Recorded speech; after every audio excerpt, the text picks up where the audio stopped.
Okay, Paul, so here we go. This is the main piece right here, okay? And it's on pretty good, but you still want to be careful with it. Now, what you're going to do is this is going to run up the back, and it's going to come out, and you are going to use the tape to basically tape it in place, starting where you're wanting these at. And then you're going to tape on down the back, and maybe even put some tape in the back. And then the end of this piece, so when this is all taped, you just leave the line the way it is, and then you're going to take the prosthetic piece, whichever one you want to use. They're all pretty much the same. For example, do this guy. Wherever this is taped at, you're going to lay this over it and make the markings where the ends of the tubes are. Okay, so when you tape it down, you want maybe that much tube left out, not taped.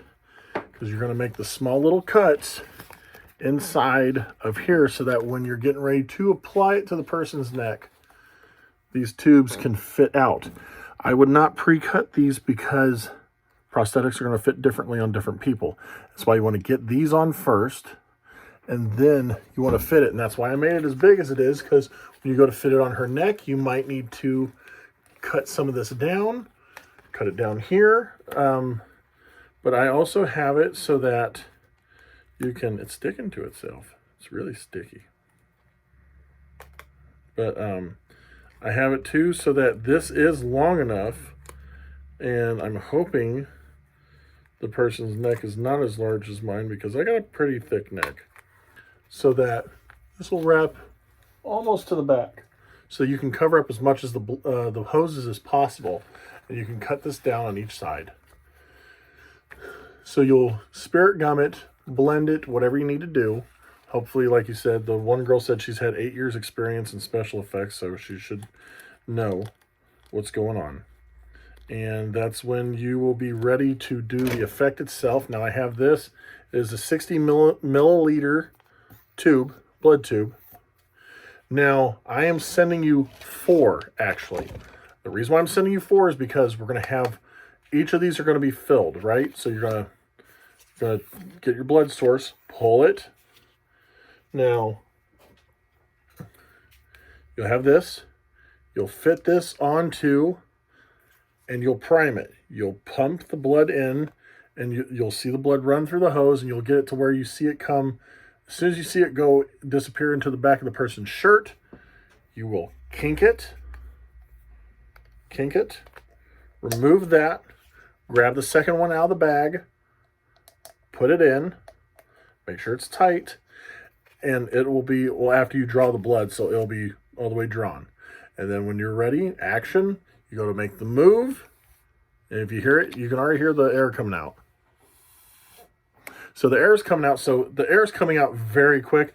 The blood will too. You want to make sure, though, if you're using the blood, you don't want to do straight Karo syrup or anything like that, because the blood is so thick, it will just come out spottingly. So if you're going to use Karo syrup, try to cut it with water, but not like a whole bunch of water. You don't want it just like it's, a fountain. You do want the Karo syrup.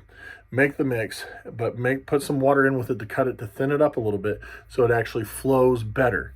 I've learned that a lot. The Karo syrup is better. If you just use Karo syrup, that's better for makeup, but not for effects, for doing the gags.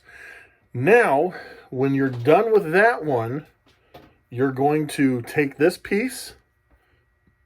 When you're completely done with the neck, throat slash for just the main, and you don't need to do another one, because if you need to do another one, keep it taped.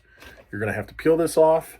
You will pull this, you actually pull it from here. You will then put some water in this and flush it. You want to flush this hose out with the water.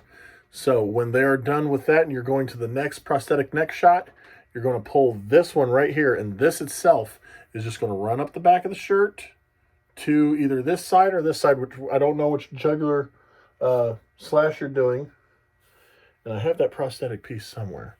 Where did I set it? Well, either way, I got another one I made here. So we have the secondary prosthetic piece right here. A small, why am I putting stuff in the way? So here's a small piece right here that you will, put however you need onto the neck. And like I said, I made it long enough so it will go and cover up most of the tube, and you just want the tube to be taped right about there.